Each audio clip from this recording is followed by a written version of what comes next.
Hello. Hello. I was like, damn, that was quick. How are you? I am pretty good. How are you? I am very, very good. Thank you so much for joining us this evening. Absolutely. Thank you for having me. We put this one together a while ago. We did, and I'm happy. I'm happy that we did, because I see a lot of you on Facebook, and we are all in each other's biz on Facebook all the time. But Yep. I don't think we've never met in person, and never really talked. So this is like we're meeting each other. It really is. Yeah. Internet hug. Face to face via the screen. The love of the woo and brew has brought us together. Oh, yes, that is for sure. I love it. The love of the woo and the brew. So for anybody that doesn't know, because we don't talk about this that often, but I am like Wu-Tang is one of my most all-time favorite bands in the world. And Matt just so happens to share the same love for Wu-Tang. And I love that. It's Woo Wednesday. It is Woo Wednesday. Why do you think I picked Wednesday for the brew? Uh-huh. Nobody knows that, but everyone's like, Wednesday? It is a perfect day for it. I said it is a Woo Wednesday. Yes, absolutely. So we both share that love.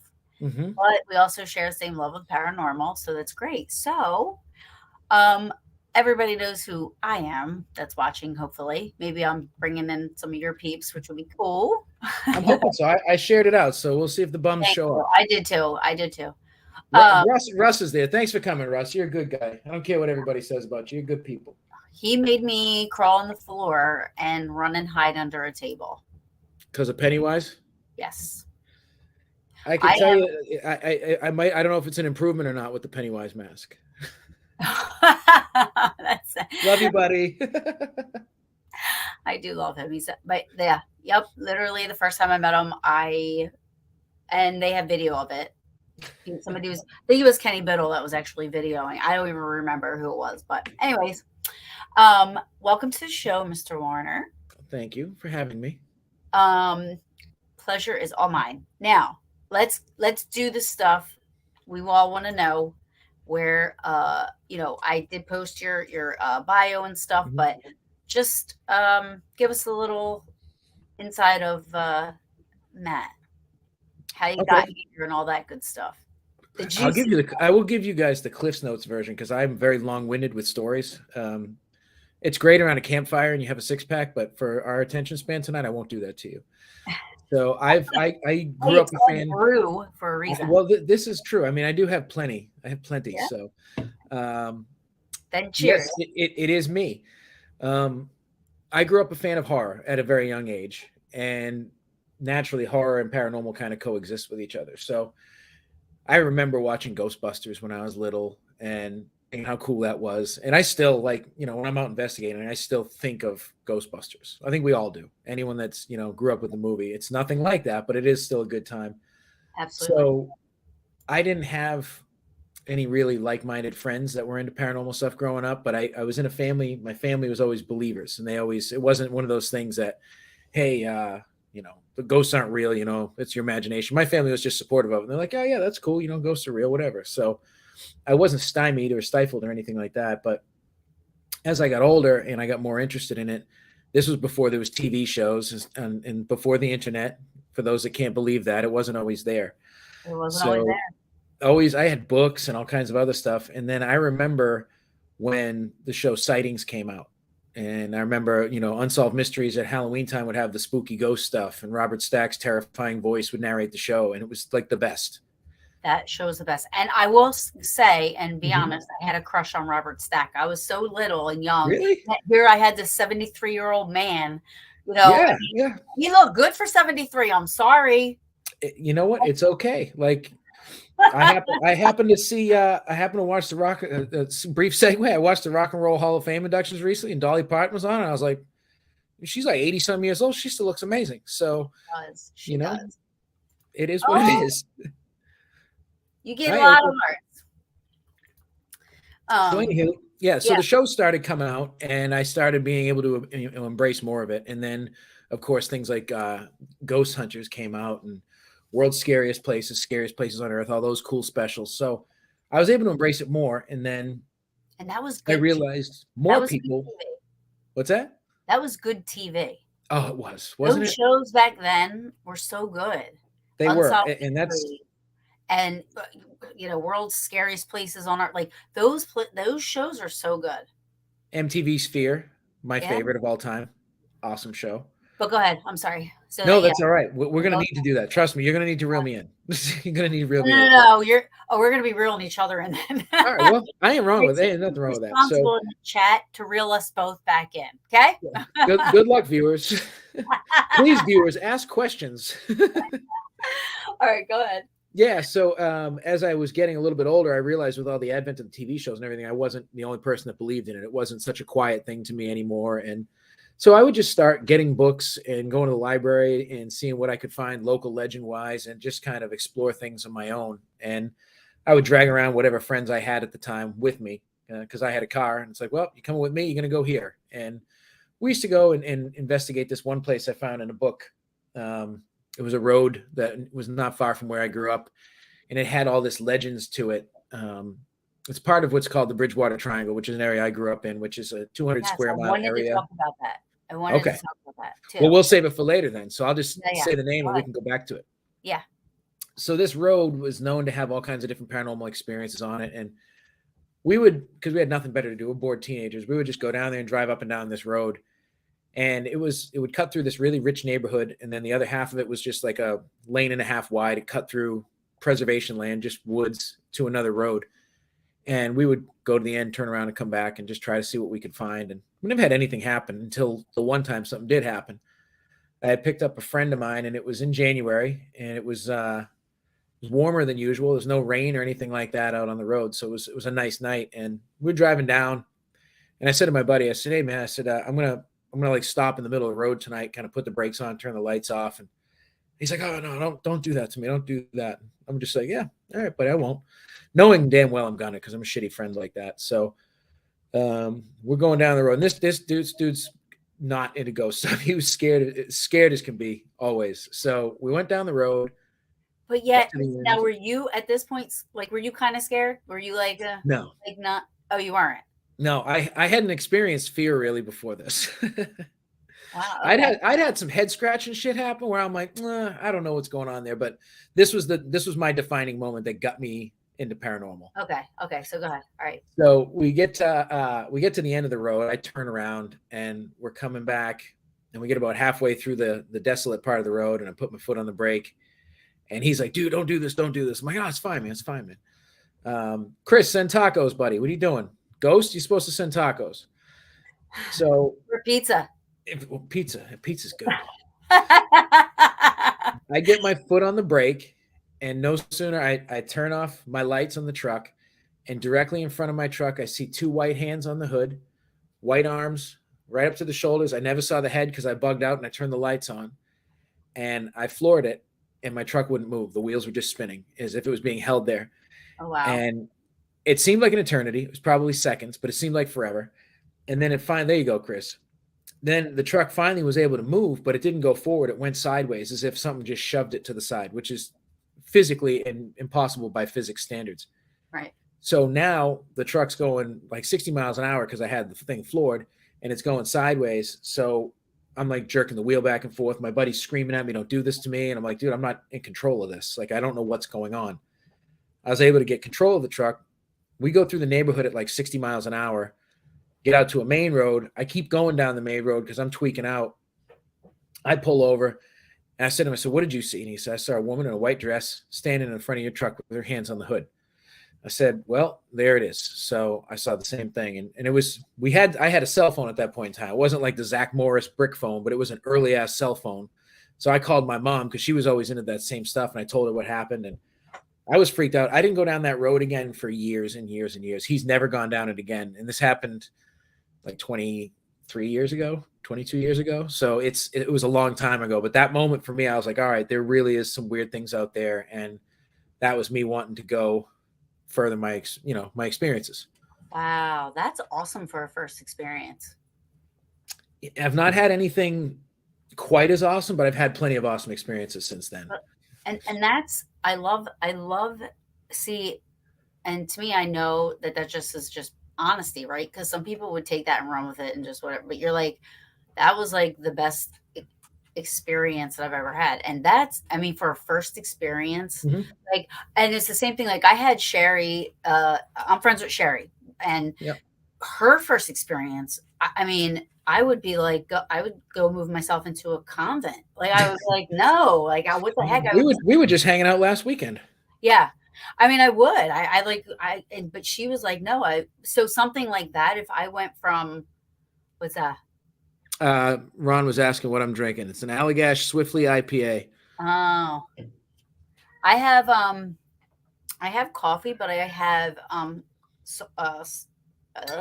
salted caramel Crown Royal in it. That sounds yummy. It is delicious. Nice. So it's very good. I now forget what the hell I was saying. You're talking about Sherry's experience all of the time. But yeah, in regards to you know, about my story and everything like that, it's a big reason why I've not popped up on those like My Paranormal Life type TV shows, because I don't want someone ruining my story. I'd rather come on these and tell people the story the way it happened, versus that. Get Hollywooded up and have some person that looks like the Wish.com version of me play me. And I don't want that. So I'd rather just tell people the story myself. You just made me love you so much more. Oh, I appreciate that. That is like awesome. I've never heard anybody ever say that. I hold my experiences near and dear to my heart. And like at some point when I can actually sit down and shut my brain off, I do want to write about them. And I've started, but it's just too much going on up in my head. So I'd rather be in control of all that for myself. Those are everything I do in the paranormal, I do for myself anyway. So yeah, I want to hold on to that the best I can. Yeah. Yeah. I feel like that, I mean, as far as me investigating and stuff like that, I can relate to that part of it. Like where I'm not doing it to prove anything to anybody. I'm doing it because like, I want to have these experiences, you know what I mean? I want to experience this stuff, and I want to I love it. It's a passion. I don't want to say hate because I don't want to offend anybody, but no, offend them all because I'm going to eventually. I hate when people call it a hobby, because it's not a hobby.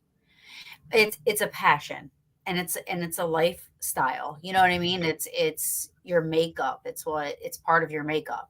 Or my makeup anyway is how I feel. So when people say hobby, like to me, a hobby is sewing or cricketing. Doing the cricket stuff, or those are hobbies. Yeah. Collecting coins. I agree. And it is something that is within us. And that's why, like, one of my biggest pet peeves, and I posted about this not long ago, is I'm quitting the paranormal. I'm leaving the paranormal. Who gives a shit? Go ahead. Like, it's still going to be here for the rest of us that aren't full of crap like you. Yeah. Like, it's not, you don't leave that. It doesn't leave you. It's a part of you. If it was really a real thing, it's part of you. Like, absolutely. If I was ever to get to that point, I'd just be like, yeah, you know what? I'm just not going to socially post about it anymore. But I'm still going to go out and enjoy myself. Like, it's just that kind of crap's a cry for attention, and it drives me crazy. Absolutely. I love, like, my love scale is going up and up and up. Like, well, be careful. Well, no, like to me, the biggest thing is integrity, honesty, and not letting anything. Like, if you're true and your passion's true, you're going to be successful no matter what. And that could be in any way. Like for me, I have my success to me, is I have a picture hanging up in Mark Nesbitt's store in Gettysburg of an apparition. He, That's pretty awesome. to me, like everyone's like, did you get money for that? I'm like, no, the reward is that it's on this man's wall in his store, you know? Yeah. But for me, Yep. I'm good. I'm good. And it's on Brian Cano's, that he has it on his traveling, the history of the paranormal mobile exhibit. To me, that is, I'm good. That's a huge victory. Yeah. And this, because my love is Paranormal Brew is my baby. You know what I mean? So I really take a lot of pride and hard work with this. But I love investigating too. A lot of people that only know me from Paranormal Brew, they're like, "Oh, you investigate?" I'm like, "Yeah, all the time." Yep. You know. Anyways, I don't even know where the hell it reel me back in, Matt. We're just rolling with the punches here. You said we're unscripted. I like unscripted, so we're just rolling. I know, but you just failed at your first reeling. That was not a failure. I was enjoying your conversation. There's a big difference. Oh, thank you. But I want to know about you. You know. Well, I mean, everybody that follows me on Facebook knows everything about me. So. Actually, you know what? I without sounding stalkerish, I mean, I do follow your stuff. Like you know what I mean? Like, so I do know a lot about your life. It really sounds really bad, but I'm not stalking. No, it doesn't, because I'm an open book. I'm one of those people. Like there are people that you don't know if they fell off the face of the earth, and then you know what I ate for dinner yesterday. Like it's. But I explain to people, I'm like, dude, this is my living diary is Facebook. Yeah, so like, I always look back on like, and it's like, all right, I'm doing better than I was, or like, oh man, I was really having a day that day. It's a good thing things got better. Like, I do use it for myself, and I like to just bring everybody involved, and I try to keep everybody, I try to stay positive. You do, and you can positivity. Tell. And listen, it's not always sunshines and rainbows. You know what I mean? So like, oh hell no, obviously, but the way you manage your private stuff on a public forum, is done in a tasteful way, so you're not like, people aren't always opening up and going, oh my God, Matt is bitching and complaining and whining again. You know what I mean? It's because there's some people that that's all they do, right? Or it's, oh my God, Matt, blah, blah, blah. I'm always like, oh, like I comment on everything. Like it's entertaining, and I don't mean that in a bad way. I just that is my goal. I want people to like get something from it, whether it's a laugh or something they can relate to. Right. I don't want to bring the gloom and doom, because there is enough of that everywhere else. I mean, and it does happen. You do have bad days, you know what I mean? But you have a lot of support, and you bounce back. You know what I mean? Like the next day, you're like, okay, thank you, everybody. We're moving on. You know. Yep. Thank you for the kind words, everybody. That's nice. Yeah. Let's see. I'm going to get to those, but there was this. I think what is your favorite? Danny's just being an ass.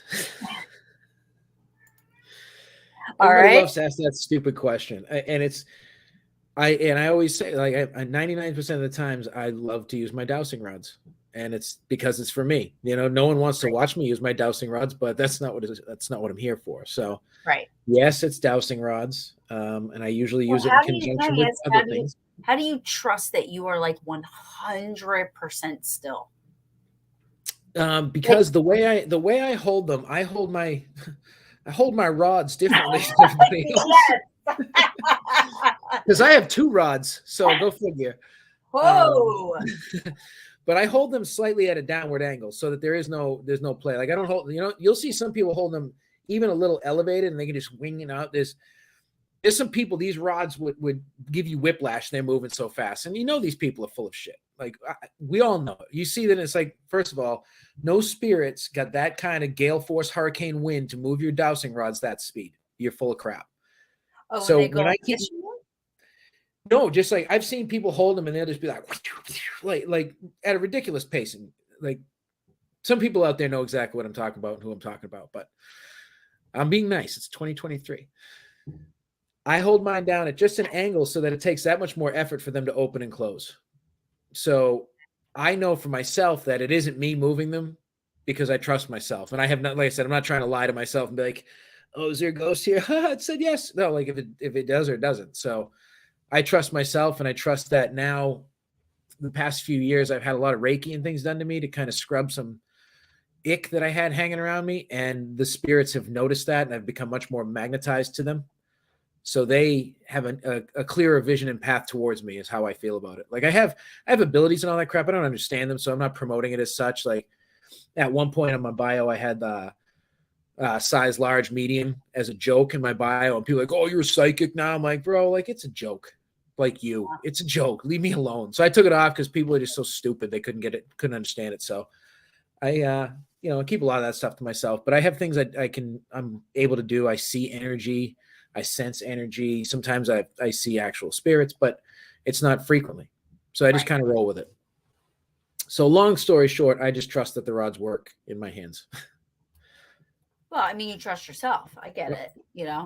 I will say that, and I don't know how to, I don't know that much about dowsing rods. I don't know, you know what I mean? And when I did use them, I only used them once. At that time, I didn't even know they were, right? So, but I was told to hold them and hold them still, and they did do that. I wasn't doing it, but they did that. You know what I mean? So it had to be something.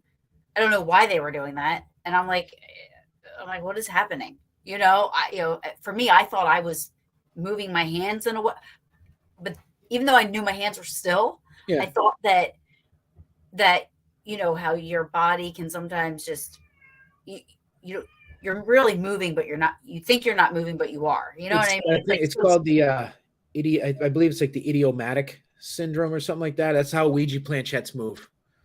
I'm probably butchering what it's called, but that is an actual syndrome. It's a thing. And that's why I keep mine at a slight angle, because if you hold them straight up like that, it's very easy for them to move on their own. Yeah. I think that's what happened. I mean, I never used them again after that. And because I had this conversation, I think yesterday or the day before that, but I also am not a big equipment user though. Period. Like I don't even though dowsing rods are used for a natural reason, which is what I will use stuff.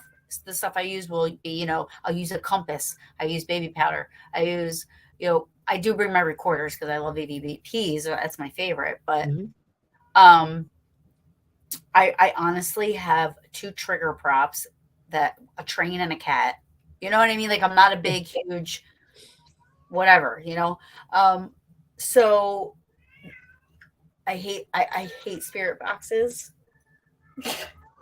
I do. And I don't love them, but when you have an event, you have to use them. Yeah. Because you got people that need to hear that stuff that, and I'm not going to discredit spirit boxes completely, because I've gotten some stuff from them that I'm like, okay, it makes sense.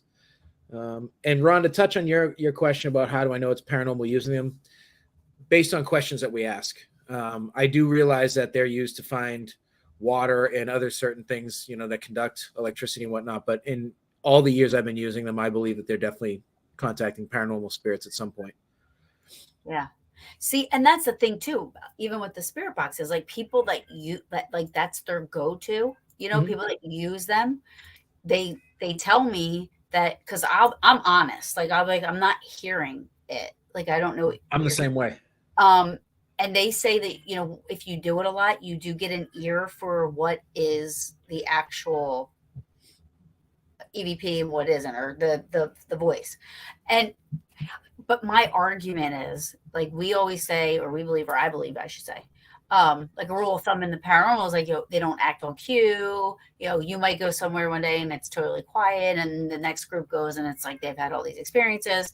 So how is it that you turn on a radio that's scanning radio waves, all of a sudden you're having full on sentences with, you know what I mean? Like, how is that possible if we know that it honestly really doesn't happen naturally? You know what I mean? Part of the paranormal. That's what makes it not normal. Yeah.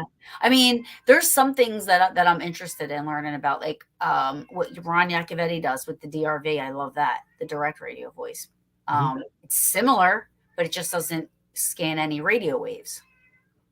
And then the only thing with that Estes thing that people do, I only like it to be done in a way where I saw it done one time, where everybody is in one room on one floor, and they take somebody and put them on a third floor, and take somebody and put them in a basement. and the people here are asking questions. These two aren't hearing anything. Yeah, we do similar with cell phones and things like that too, for the same reason. Because then if you can definitely not hear someone asking a question, there's no way that they would know. Right. And even the best noise canceling headphones, you can still kind of hear people. And my issue with Estes is I like being put under for it, but I can hear a squirrel fart from 3 miles away. I have very good hearing. Me too. So if you're even in the room mumbling, it's like I'll sit there like I can hear everything you're saying. Please do something different. Like talk quieter. And if you're in a group of like 8 people, forget about it. Yeah. Yeah. I mean, like I can hear, so I can't hear all the time, but at least once or twice or 3 times maybe on an investigation, I will hear an answer or a voice and get it on the recorder. You know what I mean? So you hear that whole thing, but not all the time. Like, do you feel more energy when using the rods? So if the room or the location I'm using them is active, I can feel it in my hands. It's like if I have a haunted or enchanted item, if I pick it up, I can generally feel the energy emanating from it. So it's kind of similar to the rods. I'll feel it, not a charge because it sounds like I'm some superhero, but it's like you can feel that energy radiating into your hands from that, so to speak. Mm-hmm. It's very subtle. People are just commenting on that. Sorry, I'm trying to catch up too. So, oh my God. Yes. Yeah. Well, when I go to Gettysburg by myself, I go live a lot and I go walk around. I just walk through the woods and do EVPs everywhere and, try to, I'll do whatever. It's the only time I'll investigate by myself and do whatever. And one summer I was live for a lot and my friend Ron here broke his leg. So he had nothing better to do but to watch me for 9 days in Gettysburg all day long. All I heard was my flip-flops. That's funny. Anyway. Yes, she wants to play fetch. She's outside my door. She has her ball, and my cat likes to play fetch. And it's always when this is a Jane from Indonesia, by the way. She's checking it from Indonesia. Well, hello in Indonesia. Thanks for being here. You're being late is completely okay because it's probably another day over there, isn't it? I know, right? Thursday I always ask her what time it is. It's probably like 1:30 or 2 in the morning, if I had to guess. So she's in the future. Totally. Hey, can you give me the winning lottery numbers? Right. Anyway, let's get back to you. What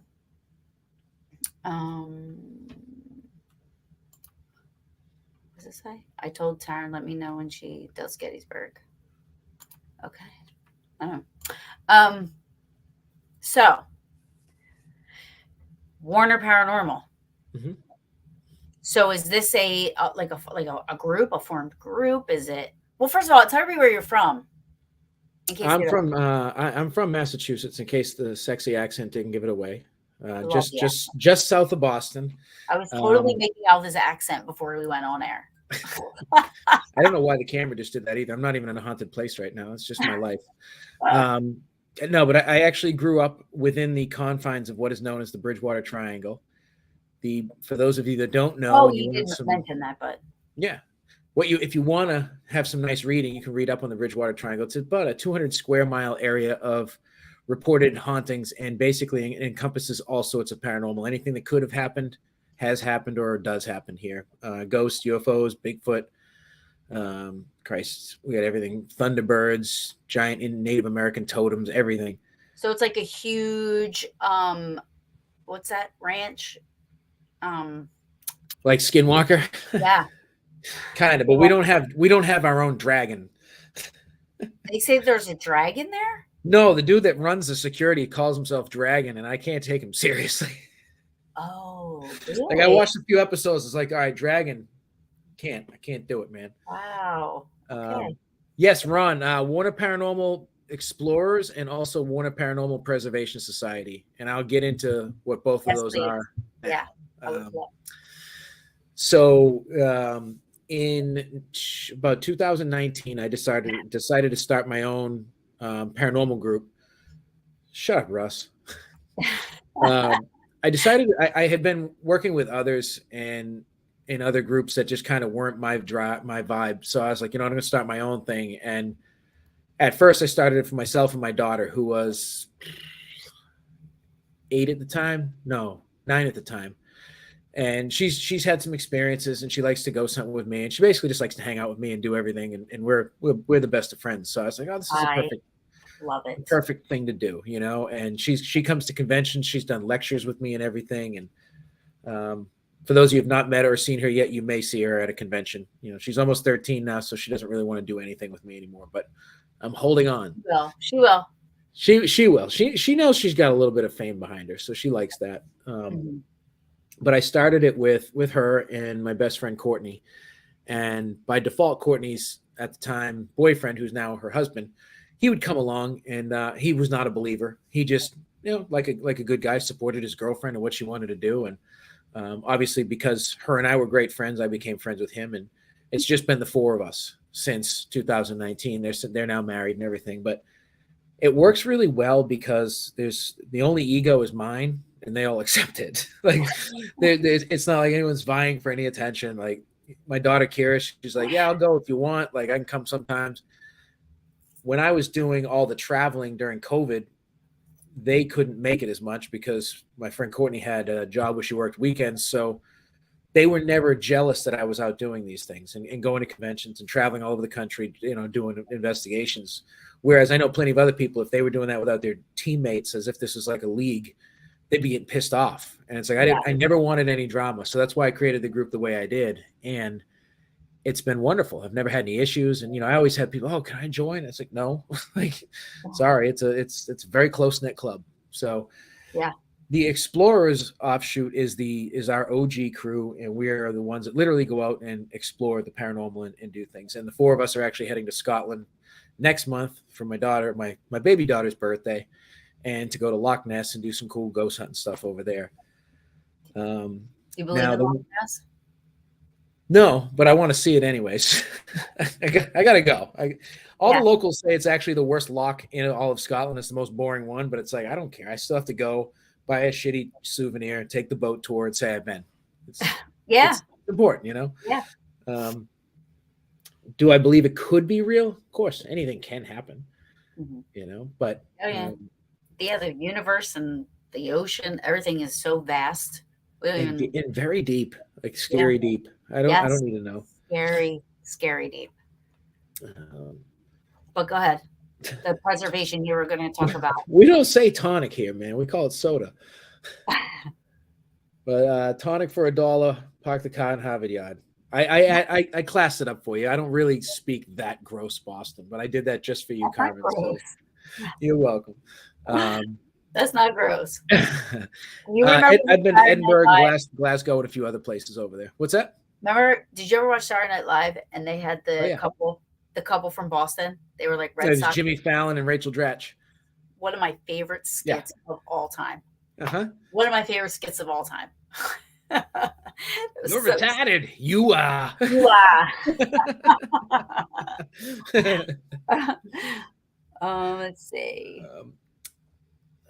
Thank you, Jamie. Appreciate that. You guys will follow along on our page. We'll have all the pictures and videos and all that. I'll tell you all of the socials to follow me on at the end of this, but you have to stay till the end now. Yeah. So the Preservation Society. Yeah. Now we'll get to the Preservation Society. So I gave birth to that last year when I had the opportunity to take over a location and bring it to the field for paranormal research. It was a location not far from where I live that I'd known about for quite some time. And it is a Civil War meeting hall. It was built in 1899. So it was built past the Civil War, but it was built for veterans and their families, a place for them to come and meet, tell stories and everything like that. And I had heard from some locals and also a friend of mine who had previously investigated it many years before that it was an active building.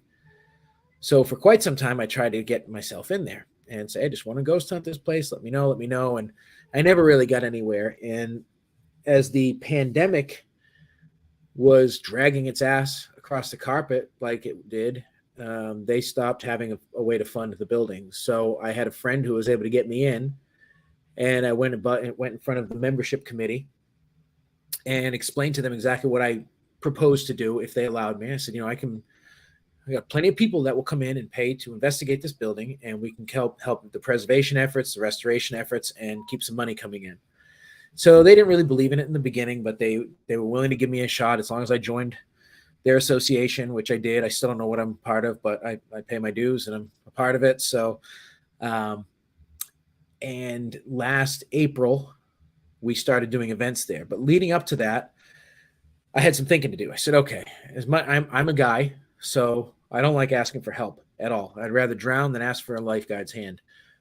But I said, I can't do it all alone as much as I want to do it all alone. So I figured, okay, who am I able to tolerate being in a room for about 5 hours with?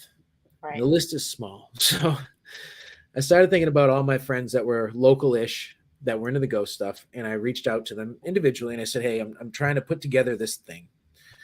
And so the Preservation Society was born with hopes of creating an umbrella of sorts of all locations within the region so that we have a destination for people to come and so that we can help preserve and restore other historic locations. So we started running events in April, and last year, by the end of the year, we had done 2 paranormal fairs and 20 events at this location. We raised them quite a good amount of money. That's and awesome. The building itself has become more and more active as we've investigated. They've started to know more about who we are, what we're doing.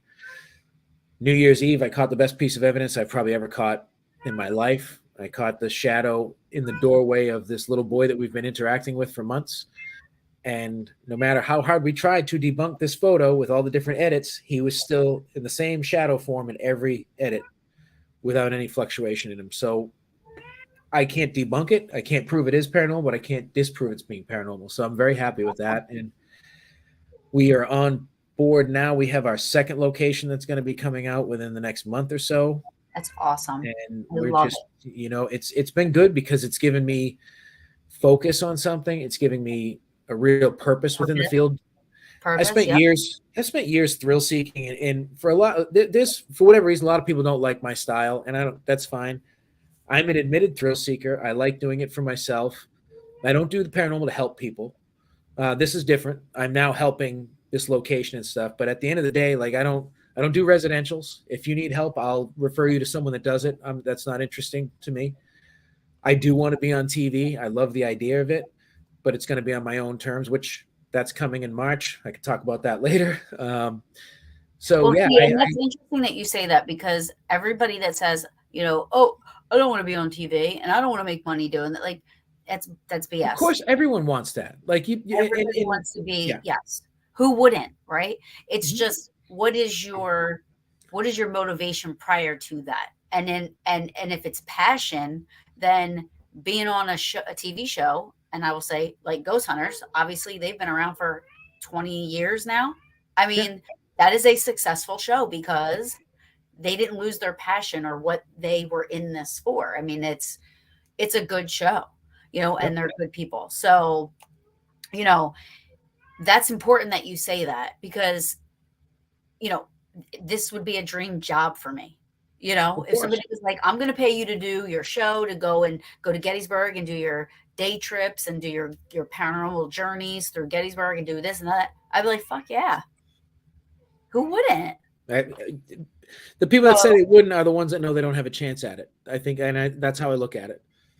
But I don't stop because I'm not there, or I don't think I'm going to get there. Do you know what I mean? I'm enjoying every step of this journey within the paranormal. I love it. Yeah. And for me, if I don't get to that point, I have made, like, with all the experiences and the people I've met and everything that I've done and the accomplishments that I've made for myself, like, that is all its weight in gold that anybody could ever pay me. Do you know what I mean? Yeah. So I'm happy. Some of my best friends have come from the paranormal. Yeah. On the flip side, some of the shittiest people I've ever met in my life have also come from the paranormal. That too. Absolutely. Hope they're all watching. They probably are. Yeah. Yeah. There's a couple of them watching, but it's all good. It's all good. And John, boneless wings are the way to go, buddy. So whatever you got to say about that.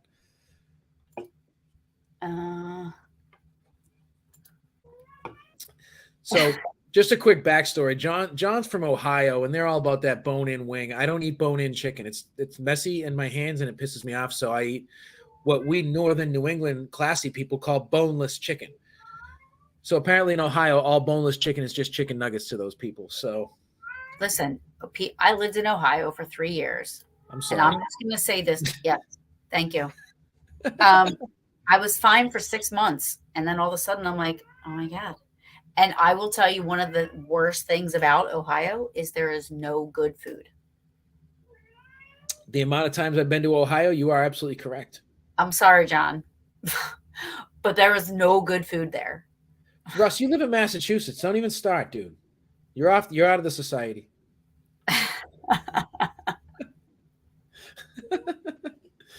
What was that, John?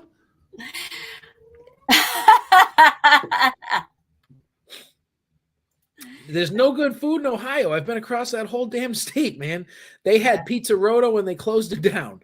That was it. Yeah, I was in Toledo. I was in Columbus. I went to Put-in Bay. I've gone to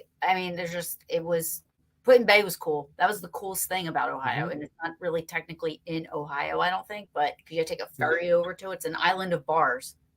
Yeah. Dunkin's is a daily occurrence, Carmen. And when I'm not around a Dunkin's, I'm not a happy camper. Put-in Bay is in Ohio. Okay, yeah.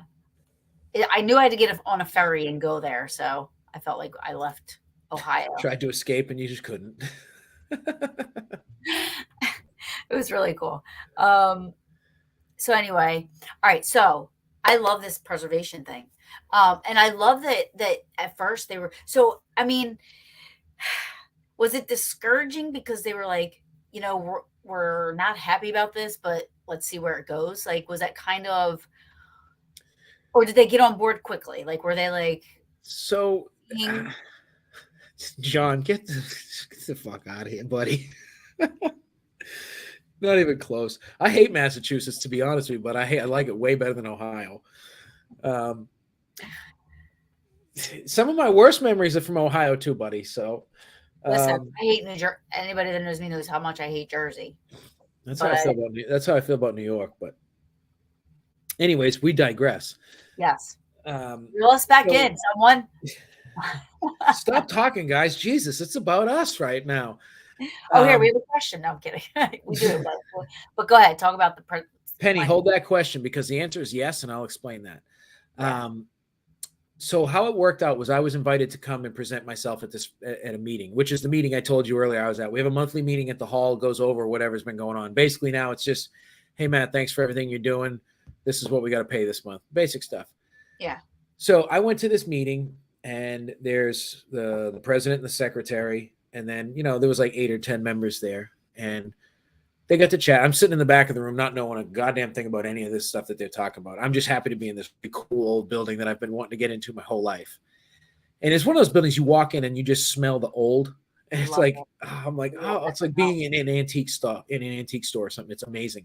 Yeah, I love that smell. I get up and I present it to them and I say, like, this is what I do. What I think we can do here with what we have is, you know, X, Y, and Z.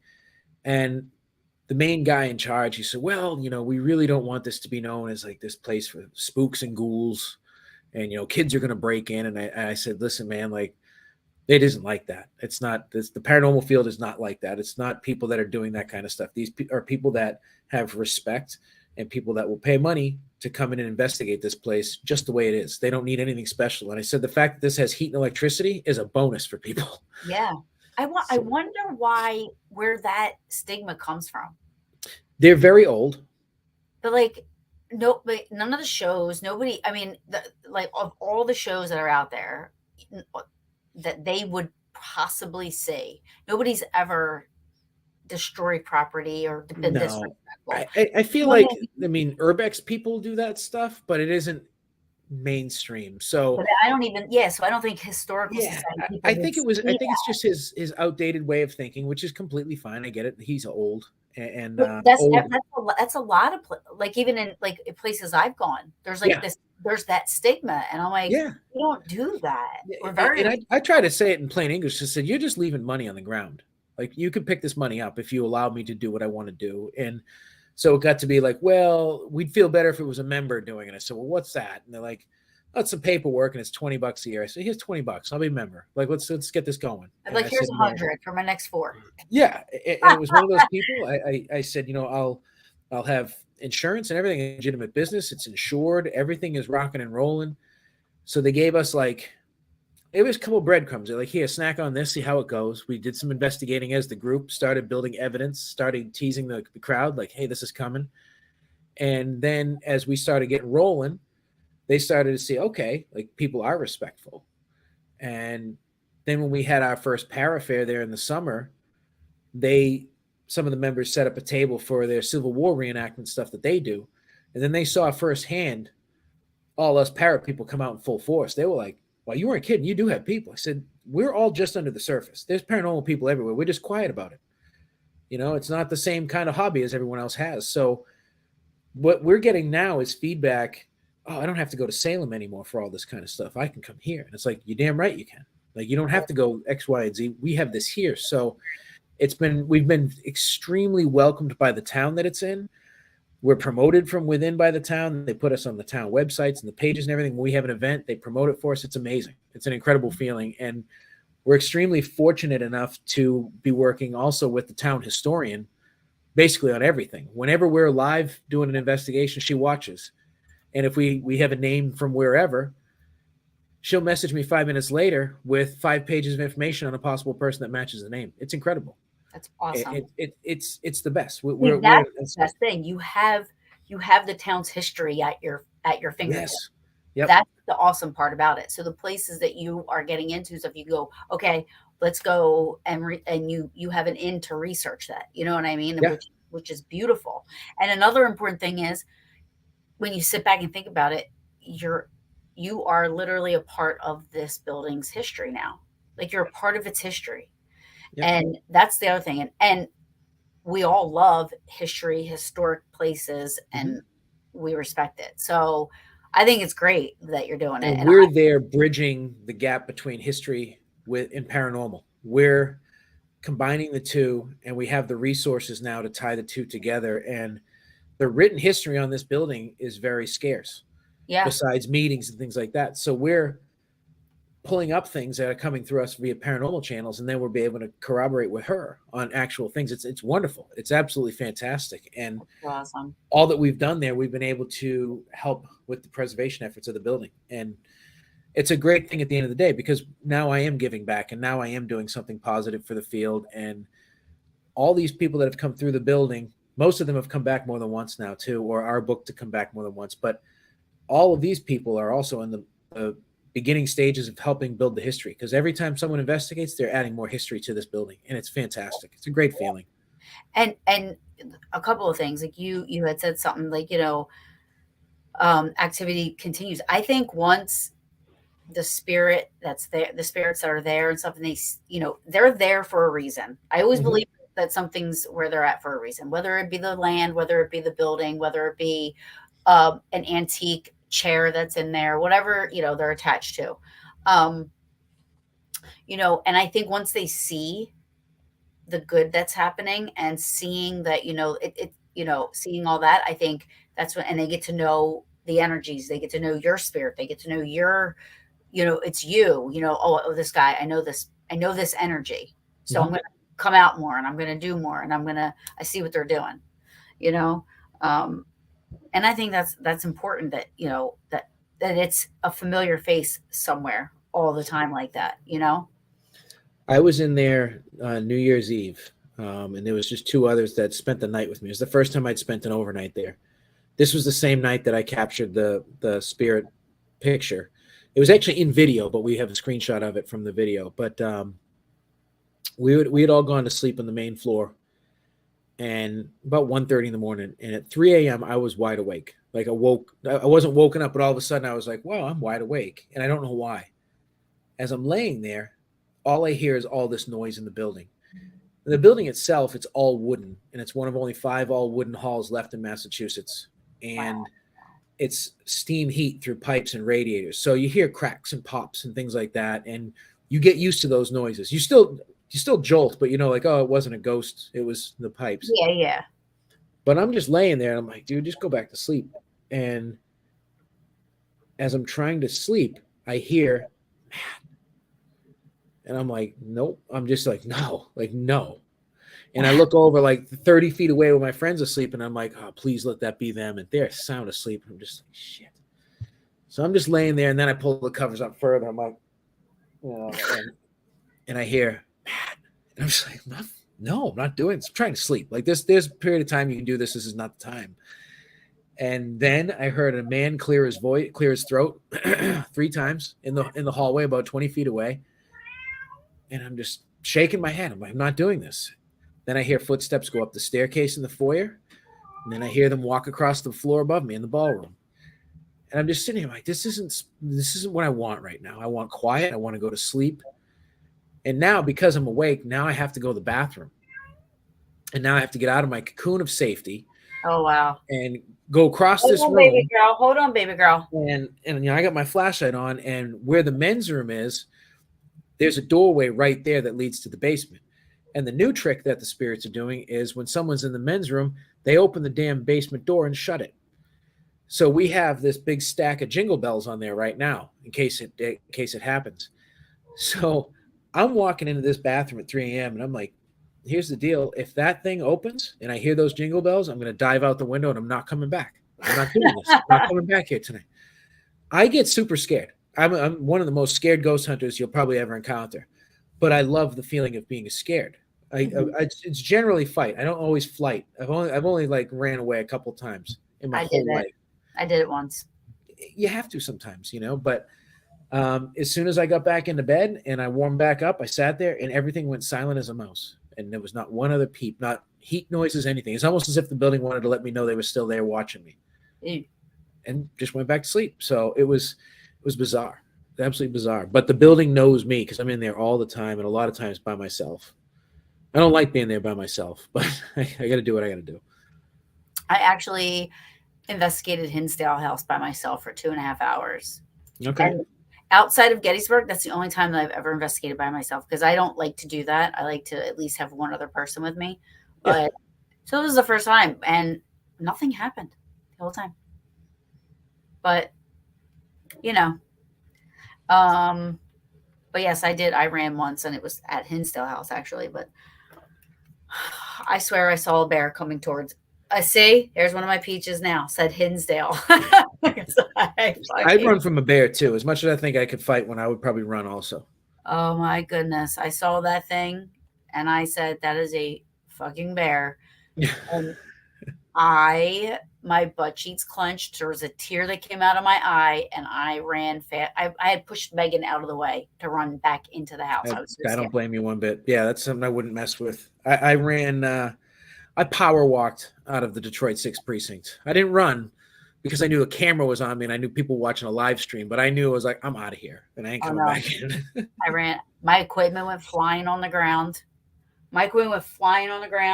I left it the fuck out. I didn't even care. Dana said it. You looked like the ghost you were looking for. I'm telling you, I ran in that house and slammed the door. They're like, "What's wrong?" I'm like, "There's a fucking bear out there." And they're like, "Where's Megan? Where's Kelly?" I'm like, "I don't know." I was like, "They didn't follow me." I was like, "I would have followed me." And they don't think it was a bear, but I didn't see it. Whatever it was, you outran it. I fucking outran it. Yes, I did. Yep. Although the whole time I was running, I didn't think I was outrunning. Like I thought it was gonna take my head off. Like I bet. Yeah. But anyway, yeah. So I have ran once. You know what I mean? But it happens. But like I haven't. I mean, you said that you kind of you see things too and stuff. But I'm the same way. I've seen things, but I don't see things all the time. Yeah, it's random for me, and it's only happened within the past couple of years. Like I said, after all the Reiki was done for me and everything, I see energy as like big balls of light, like soccer ball size, usually gold balls of light. I don't understand it, but I'll see them roll across the floor, or I'll see them out of my peripheral. They're actually always on the floor. It's never up high. It's always on the floor for some reason. And that usually But you can still see proceeds. that. You can still see the floor out of your periphery. You know what I Yeah, mean? You can yeah, still I could see. see everything. Yep, Yeah. and it usually the last time Hannah, like you clicked on it knowing it was me. Come on, and hi Jana. Um, so the last time that happened to me, actually, I was at the hall, the Hartsuff Hall, which is the location that we have, and myself, Courtney, and Justin, we were up in the attic. The attic is the most active room in this whole building. It's my favorite spot. The attic is the coolest attic you'll ever walk into. It's got like 15, 18-foot ceilings. It feels like something out of a horror movie, and it's just fantastic. And And it we smells old. it doesn't you know what's weird is it smells like maple syrup, and we can't figure out why. Oh, really? It smells freaking awesome up there. And everyone that walks up is like, oh my God, it smells mapley. And I'm like, I don't know. Maybe it's the wood. I have no idea what it is, but it's awesome. Now you said it was post Civil War, right? Yeah. Yeah. Built in 1899. So I've smelled maple syrup on in the park in Gettysburg, like on the battlefield. Like, you know, I smelled it at the 20th Main Monument. I've smelled it, and I'm like, why am I smelling this, right?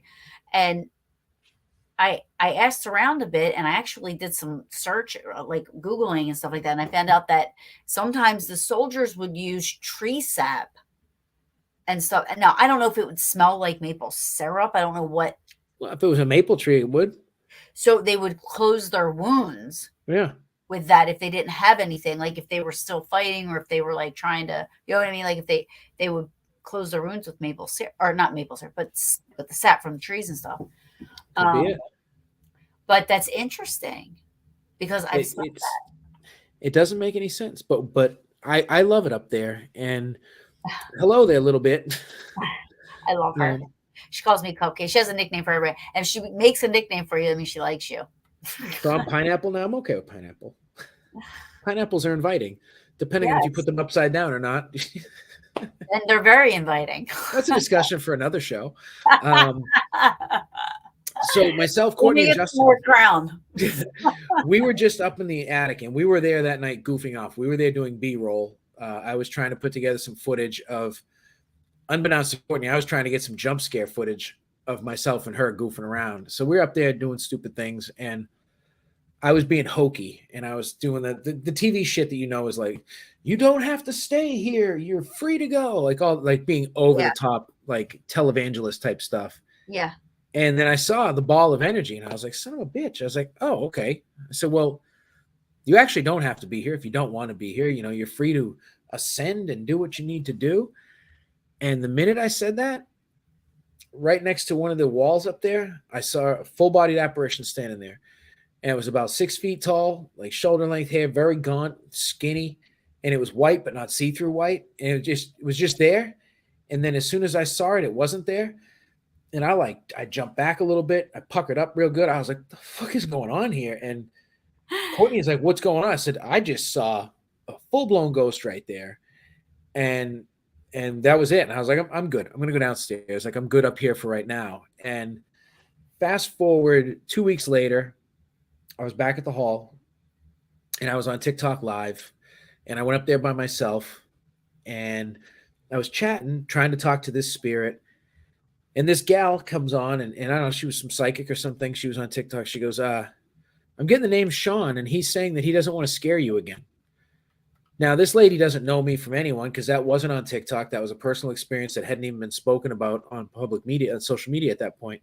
Mm-hmm. So I was like, okay, maybe there's something to this. I said, well, you did scare me, but that's okay because I'm used to it. I said, feel free to come out. And she goes, he doesn't want to come out tonight because he really doesn't want to scare you again.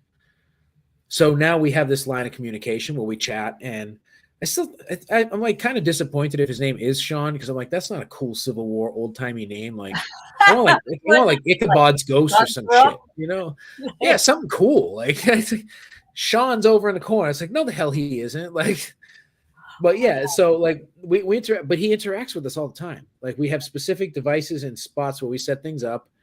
And he loves motion, so he loves the paranormal music box. He interacts with that all the time. He does a lot of interactions with the light up cat balls, REM pods.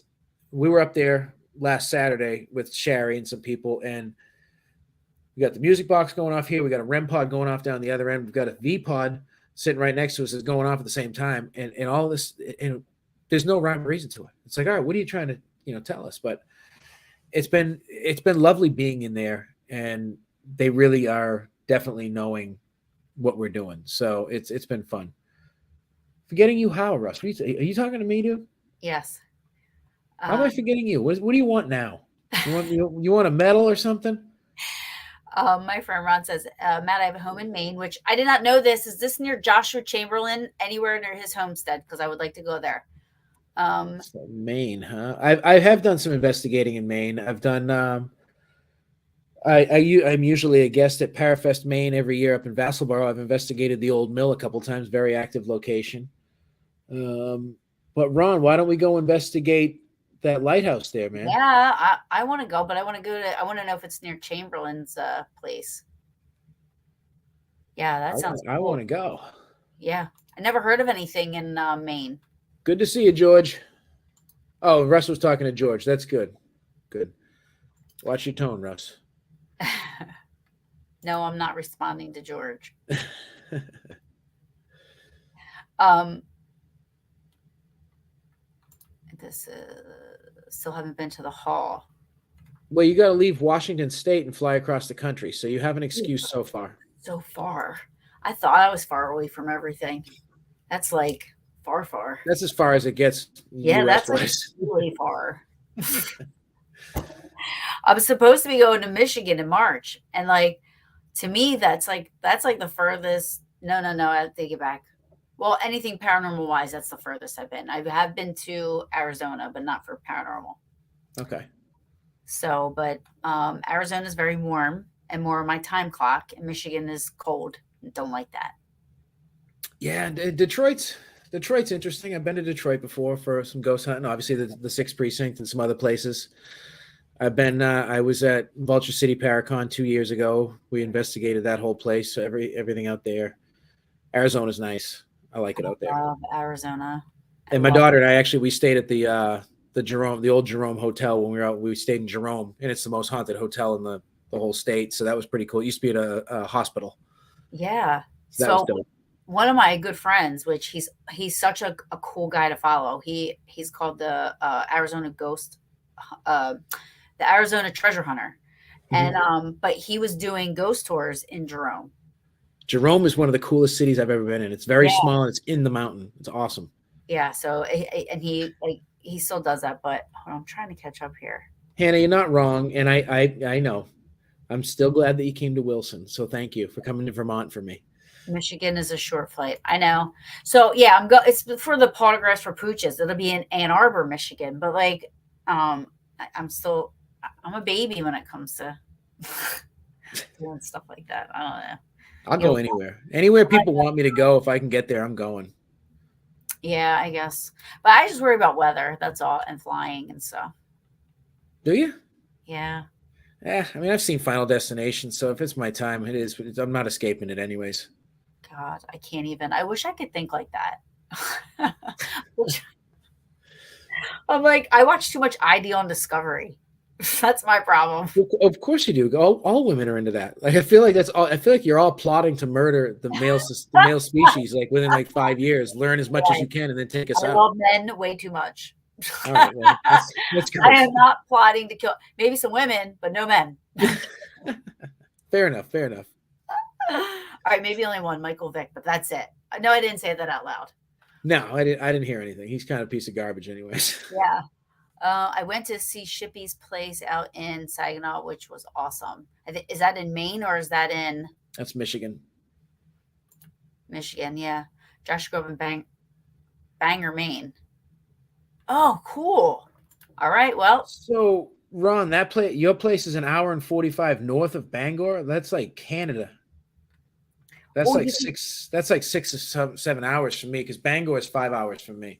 it's probably so far for me. I don't know how long. Well, he's from Jersey, so he would know how far it take or how long. But can you see the northern lights from there? Can't you see the northern lights from like Maine, like high up in Maine? You might be able to from far northern Maine up by Canada, probably. I would think so. Hannah, Crow Ravensfoot will come back. I've just been lazy. What's Okay, so 60 miles south of Canada. Yeah, that's northern ass Maine. That's way up. wow, that's like Washington far. Yeah. No, that's not, it's not Washington far, but it's still far. What? Oh, he can see them faintly. That's awesome. Because I'm never going to go to Alaska. So, No? no. I'd love to go to Alaska. I just hate cold. I've never been skiing. I've never been snow tubing. I hate the snow. I hate Okay. cold. I hate cold. The Give me, older I get, the more I hate it too. I love snow tubing though. I I would can't I can't rather I can't be, ski or snowboard. Snowmobiling, that's awesome, but I would rather be on an island and like hot and you know what I'm saying? Like than bundled up in 17 oh, I million. completely agree with that. 100%. Alaska's a dream trip. A lot of people want to go to Alaska. I just want to, be able to make it to Michigan. Yeah, Russ, start finding a historic location out there that needs our help. We'll make it a business trip. Wow, that would be awesome. Yeah. We're Um, trying. I'm trying to branch out. I want to create locations, more locations in my general area that I can manage here, but I have my feelers out across the country for other places that may need some help. So so like we'll see. I am honestly like starting to get involved in something similar. It's not with the historical society, but um ironically, it's where my family roots started. And Hmm.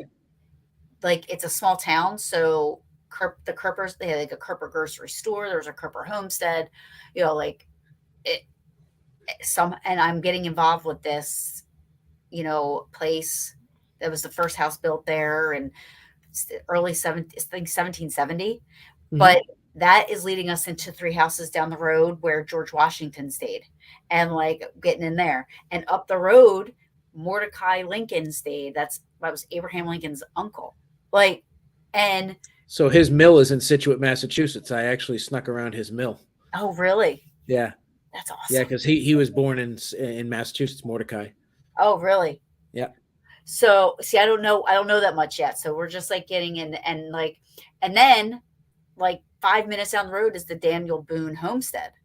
So like there's so much history in this little town. And the person that's running the place that I'm getting into is a police officer in the town. He knows everybody. So it's like, yeah, I'll get you there. I'll get you there. I'm like, what? Like there this you go. is paranormal, you know what I mean? So now and then we started talking about doing events and just Mhm. I said, you guys get all the money, put it back into the place, put it into the preservation of all the locations we do. And he's like, absolutely. Now, my only thing with him, what I asked him, which I'm sure you have to wonder, um, almost if I build it, will they come? You know what I mean? So I asked Yeah, him, I said, what do you think the clientele? It's such a small town. It's old. In Pennsylvania and has like three stoplights. You know what I mean? Like, are people going to come? And he said, this last October, they tried a ghost tour because they've had experiences there. So they started to like look into it. So they had a one day for Halloween. They just did, and they charged like, I can't remember how much, but he said over 100 people came. And I was like, all right, let's do this. yeah. He's like, let's do Well, this. think of the reach that you have that they don't. Right. That's kind of how I've looked at it. I said, all right, I have a good reach of people, and Hannah, I'm gonna make it out there. You know that. So The far. thing that I've learned is that there's a big difference between followers and supporters. Yeah.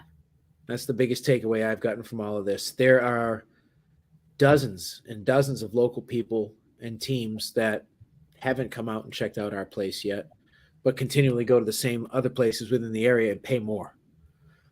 I don't get what it is. Like I know for myself, I love a new place. That's my favorite. Oh, Like, yeah. oh, there's Me a new place too. popping up. I'm happy to check it out. I want to Yeah. get. I gotta be the first person through the doors. Yeah. That's how I roll. But I mean, I have my detractors around here too. So I think that some people drink their Kool Aid and just that's fine. I don't need those people anyways. So be prepared to run into some of that kind of crap, but Oh, people yeah. will come. People will come. Yeah. Yeah, I'm looking forward to doing it because and I'm not going to be one of those people that just starts doing it everywhere. Like I just want to focus here, Mhm. and hopefully really help the town that my dad grew up in. My dad went to school in, my great uncles, my great grandfathers and stuff. So to me, I feel like, it's really this is where I'm supposed to do with this, you know? Yeah. Um, what the fuck was I going to ask you? Hold on. Damn it. What was I going to say? Because you said something and then I forget. I hate when I do that. Um, people will follow you and share, but those is what you're the ones that jump. Oh, that's what I'm gonna say. Like I'm kind of a late bloomer with the location part because, getting into it, I did Penhurst, and little things around here, but getting now into like my first time in Hinsdale was this past year, like in Yep. October. I have never been to the Shanley Hotel. So many people have been to the Shanley Hotel, so I'm going there. You know I've what I not been there yet either. Yeah. So I'm going to It's a places long ass ride, and that's why it's like, far. And you know what else is far, but so amazing? Rolling Hills Asylum.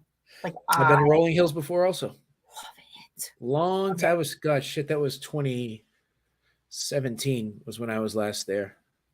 Yeah, It's overdue.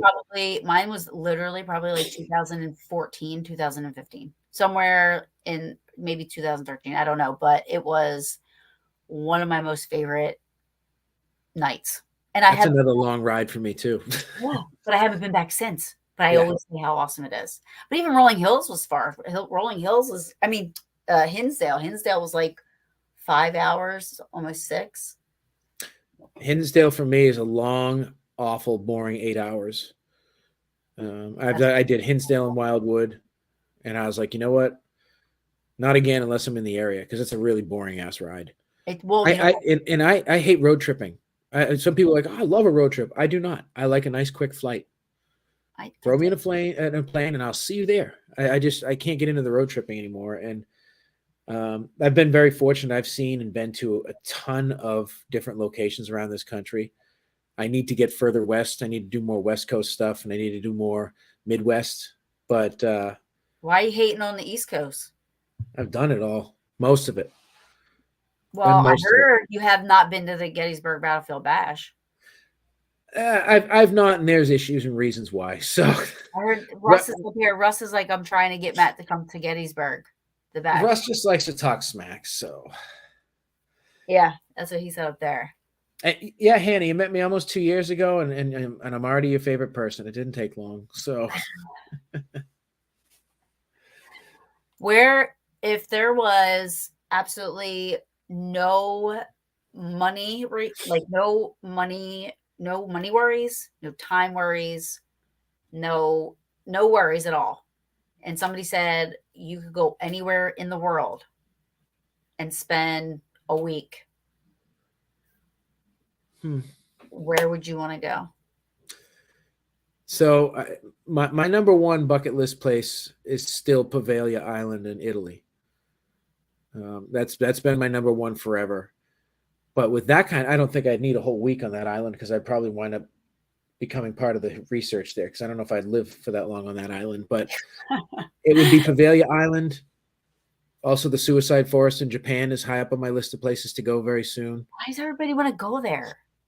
I want to, because as an empath, I want to see what it feels like. I want to walk in and feel it. I want to feel the energy from the place. Do you believe there's so many places like that, right? Where people, I mean, there's a bridge in Gettysburg. They call it Suicide Bridge. Nobody's ever committed suicide there. I mean, I know people had in that suicide forest, but and there's other places around like in the United States where I think there's another place where in the mountains somewhere where they say people go and they die. I mean, why would you want to like test it? I'm superstitious. You know what I mean? Like I'm like, because I'm a thrill seeker and I'm also a guy who happens to be a moron like most guys. So I want to see what it's about. I mean, I saw a video about it, I think, and it might have been Paranormal Caught on Camera. I don't even know. I saw it somewhere where they actually have had footage of that girl, or that's supposed to be. Is that the same forest I'm thinking of?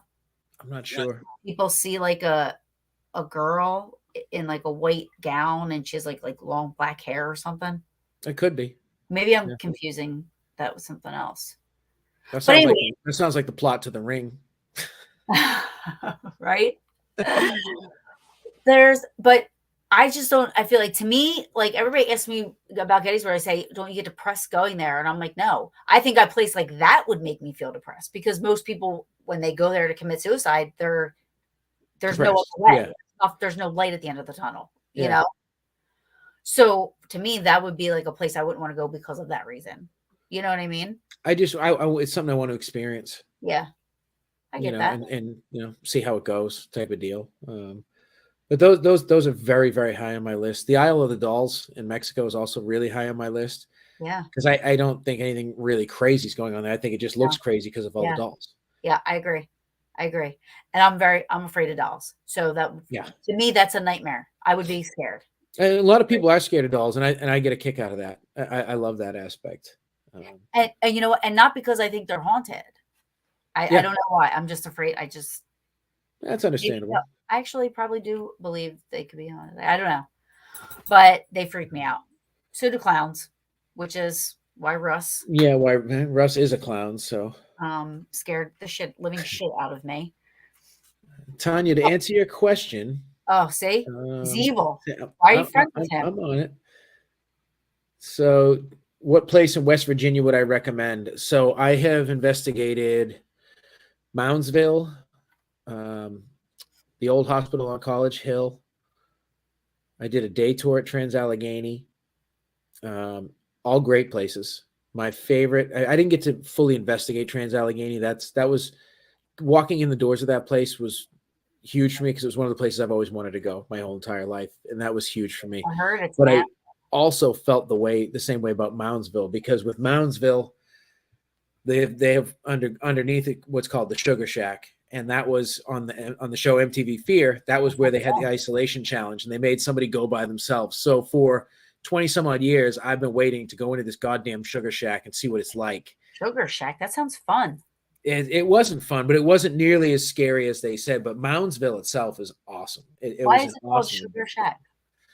I forget why they called it that. Actually, that's a good question. So you guys will have to Google that or Wikipedia that. They'll tell you Yeah. why it was called the Sugar Shack. But I recommend all three of those locations. And there's actually another location down there that I may have a part in running events out of as the society Oh, cool. that I can't tell you right now. Right. Everybody does this Yes, to me. I know. But Oh, actually, I in get it. I speaking of get it. West Virginia, I am going to be spending some time down in West Virginia this year in the spring, because I am going to be filming for a new TV show. And Awesome. I will be down in West Virginia March, April, and May, a couple weekends each month. We have a 6-episode order for a new paranormal show coming out.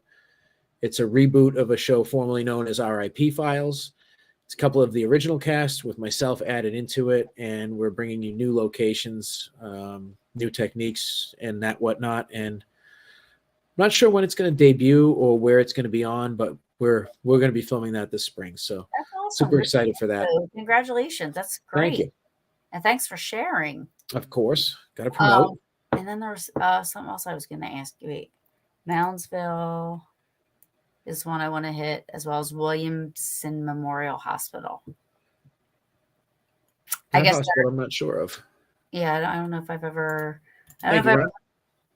Yeah, I don't know if I've ever heard of that. I keep on having these questions in my head, and then you distract me with your stories, because I'm like, Sorry. I know the story behind it, but can you please tell the story behind the pizza? Yeah, so for those of you that can't see, it is not a teardrop. I've not killed anybody yet. This was the moment I fell in love with Matt. So It's it's a very simple explanation. Like, I'll lead off. I love pizza. Pizza is my favorite thing on this planet, besides my daughters. I'll preface that. I hit 40, and this is an idea I've had for many years. And I hit 40. I said, you know what? It doesn't matter anymore what I do. I don't care anymore. So I got this pizza piece put here. It's my teardrop. It's a memorial for all the pizzas that I've murdered in my life. And that's why I have it. It's so funny. I love it. Yeah, I did. I got it a couple months before Russ and Nicole got married, and I was in their wedding, and they were not happy about it. But oh my God, that's so funny. whatever, though. Like, it's my face. Oh my god. They have, like, the makeup, though, that you can They do. They do. and listen, you're the photographer should be able to, like, smooth that out anyway.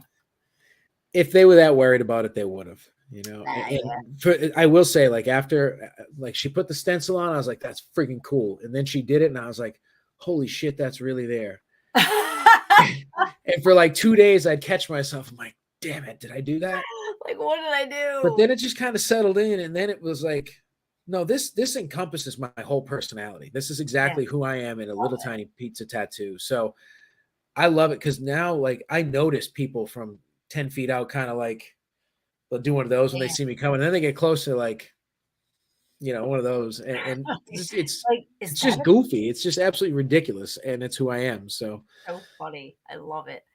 Um, so with that being said, what do you got coming up? so what do we got? I've got a lot of events going on at that Hartsuff Hall. We've got some private events coming up. We are doing our very first paranormal expo. We're not calling it a Paracon because it's going to be different. We're going to be doing it as an expo, and it's going to focus on all aspects of paranormal, not just ghosts. So we're going to have things representing, teams representing cryptid research, UFO research, all that good stuff. We are in the early planning stages of that, but what our main focus for this exposition is going to be is the underdogs, the lesser knowns, the people that don't get the opportunity to showcase their talents at these regular conventions that bring the same rotating cast of characters in. So Yeah, our lectures will be different topics. Our presenters and our vendors and everybody will be people that you may not know, right. but we want to give these people that deserve a chance. That's So awesome. it's going to be very different. It's going to Oh, be more for the paranormal enthusiast versus the paranormal fan. The people that watch TV shows and be like, well, I don't know who this guy is, but it's like, well, that guy's building the equipment that you see on those shows. That's kind of how we're focused on this, because there's a lot of people out there that don't get the opportunities. And I'm fortunate. I get invited to be on a lot of conventions, and I've got no TV under my belt or anything. It's just because I know how to talk. They invite me to these things, so I'm very grateful. But most people don't get that opportunity. So I want to give everybody a good opportunity to have that opportunity. So that's going to be, we're doing that November 4th and 5th, 23, the end of this year. We're going to have a couple more fairs.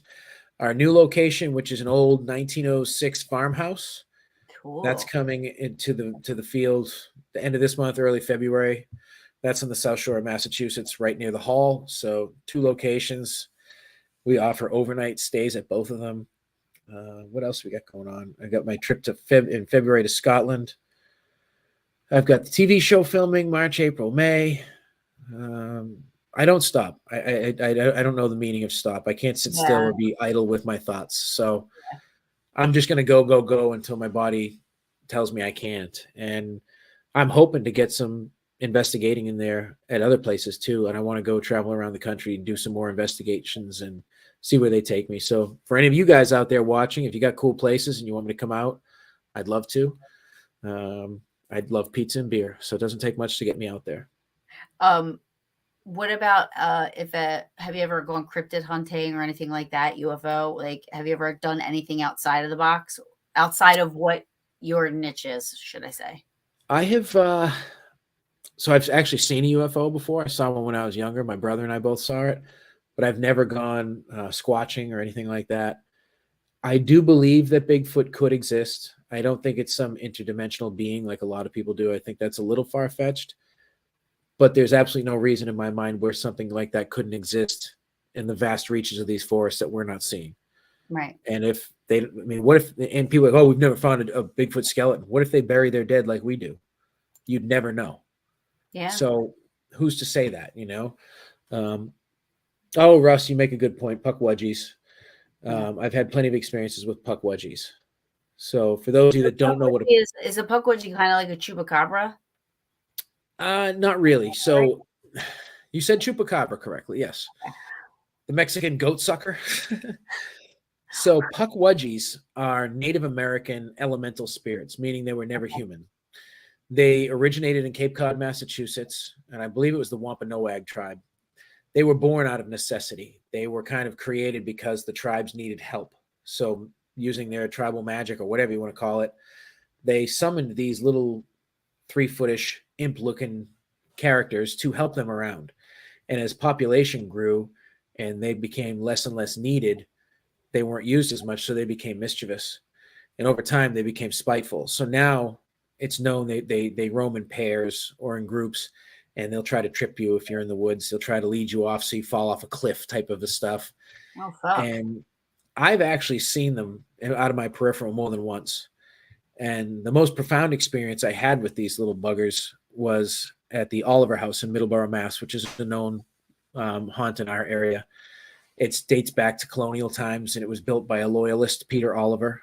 And Ben Franklin spent time in this house, and it was very well known. And actually, after the Revolutionary War, the owner of the house actually fled to Canada and went back to England because he's like, "Oh, I can't believe we lost the war," and he left. But the woods behind this house is something different, kind of similar to Hinsdale. The Hinsdale house claims to have like puckwudgies and things in the woods out there. I was at the Oliver House with my friend Kenna, and it was just the two of us, and we were walking through the woods. And the further you go into the woods, there's like this break in a rock wall. Throughout New England, there's farm walls, which are basically just stacked rock. They're everywhere. And there's a break in one of these walls in the woods. And when you get out through there, the energy kind of changes. It's a little different. So we're walking further and further. And it's like, all right, we're going to turn around and head back. And as we're heading back, you can feel eyes on you. And giant, it wasn't acorns, it was bigger, like it was like chestnuts or some shit. They were like coming down from the trees, but with velocity, like they were thumping on the ground. Like, what the hell is this? And we were recording. I don't think we were live. I think it was just a regular recording. But as we were walking, we started hearing things, and we got to this little area that had these short little pine trees, maybe 3 feet tall, and we saw something run through them. And I looked, and you know the movie The Predator, when you see the Predator just like a white, like he's see-through, but you see his like aura or whatever. Yes. That's what I saw. And this thing was bipedal. Okay, this was bipedal. It was definitely on 2 feet, and you could see the branches going like this as it went through. It was only about 2 or 3 feet tall. And it went into the woods about 10 feet, and it looked back at us, and then it took off. And I was like, holy shit, did you just see that? And it was like, you can't explain that. But I'm 99.999% sure that there was a puckwudgie. And I've never experienced anything like that since. But it was never either. No, but mine looked like a person. Mine looked like, but like they weren't small. They looked like people. But I've only seen that once. But wow. Yeah. So yeah, I guess I have experienced those. So that would be all that. Like it didn't have a color when it went through the bushes or whatever. It was just like it was just clear. It was clear with that like wavy look to it, like the heat signature of the Predator. It's crazy. Yeah, that's what I compare mine to. I say, I'm like, you ever see Predator when he was in the woods? Like look like water. I said, that's what I saw. Everybody, that's what I saw. Yep. Cool. That's crazy. It's interesting to hear. Yeah, no, I've never heard anybody else say they've seen anything like that. I haven't either. Huh. Wow. So see, there you go, folks. It's real. We've proven it. Of course. I know I've had you for an hour and a half already, and I apologize. But because I'm sure you've had a long day. I know you are just like ready to like, hey, go to bed. That's all good. The conversation's been good, so I don't mind. It's been amazing. And once again, please, like, just tell everybody where they can find you, tell everybody, how to look you up and get in touch with you. I love that you and your daughter do stuff together. It's so awesome. I lost my dad. He was my best friend. So I totally love that father-daughter bond that people that they have, like Jason does with Satori, you do with your, you know what I mean? Like, I love that. So kudos to you for what you're doing. And I didn't know all this stuff. And that's what I love about it. Like, I love finding that, even though I stalk you on Facebook, I didn't know all these things, you know what I mean? Like, or how you got to where, the preservation got to, and how, how it became up, and your morals and everything that you're doing, the integrity, it's like a boom. Thank you.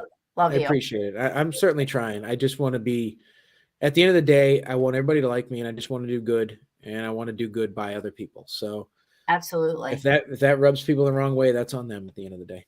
Nah, man, keep doing you. Just don't forget about us little people. You There's have no to little come back people. There's no on. little people in my life. My friends are my friends. That's that. You know You what I have to mean? come. Like, You have to come back on the brew, and you're, at being at events and signing autographs and getting pictures and stuff. I will always come back. Always, always. Thank you so much, and I You're hope you. welcome. And you guys, Warner Paranormal Explorers on all the social medias. TikTok is where I do all my live investigations from now. That is at Warner Paranormal. We're on Twitter, the Preservation Society and Explorers. We're on Twitter. We're on Instagram with both. We're on Facebook with both. I'm on Snapchat with Warner Paranormal Explorers. So basically, all social medias, you'll find us. We're everywhere. And YouTube. The YouTube is weak, but it's there. So It's so hard. It's really hard to. it's a full-time, non-paying job, and it sucks It really doing is. social media. Yeah, yeah. I mean, it takes up most. I mean, for me I promote myself. I do all my stuff myself. So Yep. it is. It is. It's a job that you don't get paid for, Nope, but it is a dream job. it is. So Thank you guys for all the questions. I appreciate it and all the kind words. And hopefully, you guys will get a chance to check out some of our events. And if not, I'll get to come out and hang out with you guys where you're located. yeah, cool. Thank you, Matt. Thank you so much. I love you. Thank you. Love you too. Much appreciated. Yes, and we'll talk soon. Yes, we will. Good night, dear. Good night. All right.